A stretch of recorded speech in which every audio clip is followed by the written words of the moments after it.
The first step is to connect the cable to the fuse box, along the edge of the front windshield, into the interior panel.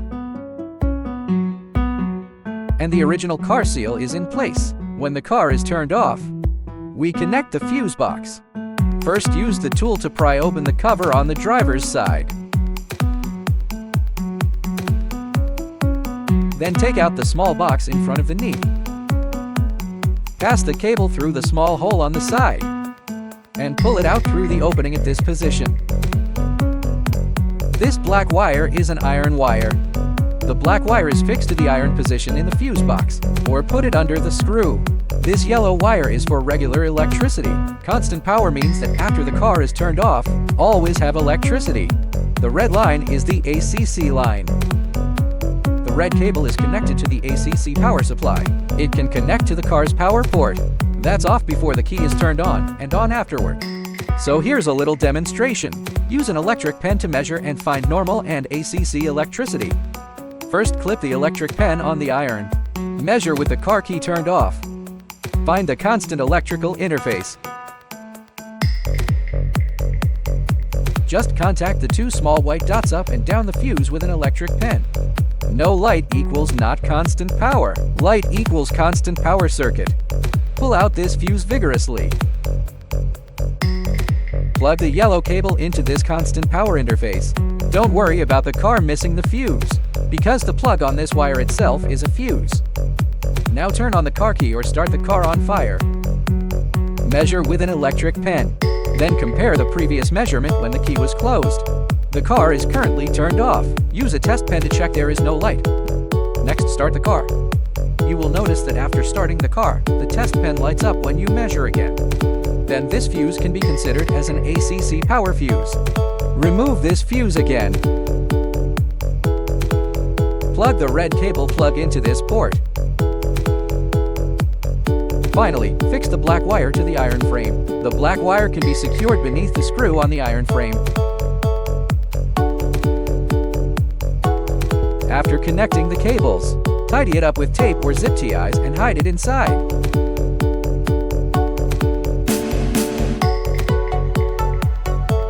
Reset the small box and the side cover.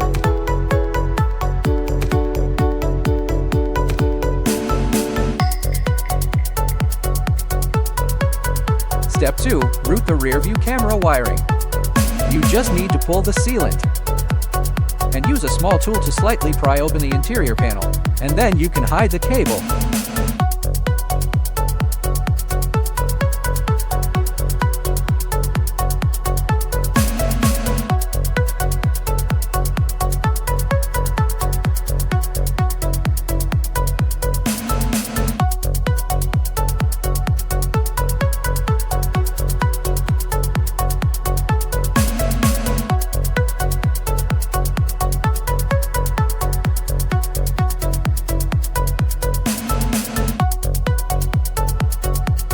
The third step is to install the GPS positioning component. First, use a small tool to pry open the panel on the passenger side. Remove the strip interior panel on the passenger side. Place the GPS component in the corner, so that the cable can fit into the gap of the vehicle's corner.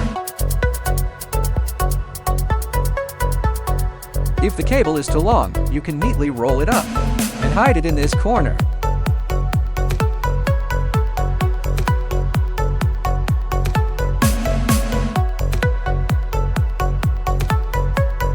The cable passes through the pillar.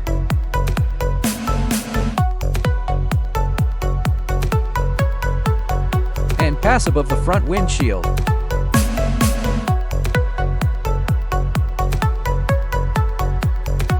And hide it in the interior panel. Hide it.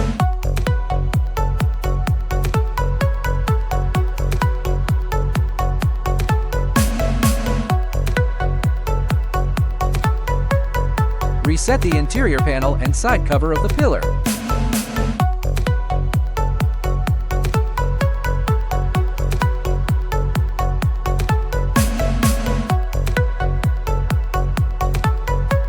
Reset the door seal. The fourth step is to install the front camera. The camera of this recorder can adjust the angle. Before installation, remove the red sticker on the back and stick the camera in the right position on the windshield. Remove the main unit. Use a tool to squeeze out the air. Then insert the recorder into the card slot. Align the buckle position. The wiring step. There are 3 different shaped connectors. Just insert them into the holes with corresponding labels.